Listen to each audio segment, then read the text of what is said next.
மார்க்க கல்வியை அவர்கள் தெரிந்து கொள்ள வேண்டும்.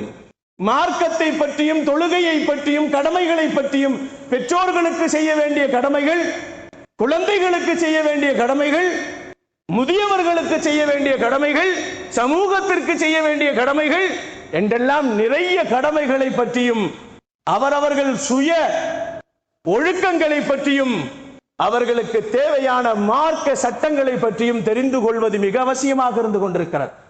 காரணம் என்னவென்று சொன்னால், தொழுகின்ற நேரத்திலே தொழுகையிலே எது ஃபரது, எது வாஜிபு, எது சுன்னத்து, எது முஸ்தஹப், எதை செய்தால் தொழுகை முறிந்துவிடும், எதை செய்யாமல் விட்டால் தொழுகை முறிந்துவிடும், எதை அதிகப்படியாக செய்தால் தொழுகை முறிந்துவிடும், இவைகளை எல்லாம் நாம் கற்றுக்கொள்வது மிக அவசியமானதாக ஒன்றாக இருக்கிறது. காரணம் என்னவென்று சொன்னால், இன்றைய காலகட்டத்திலே நெருக்கடியான காலங்கள், உலக கல்விக்கு முன்னுரிமை கொடுக்கக்கூடிய காலங்கள்.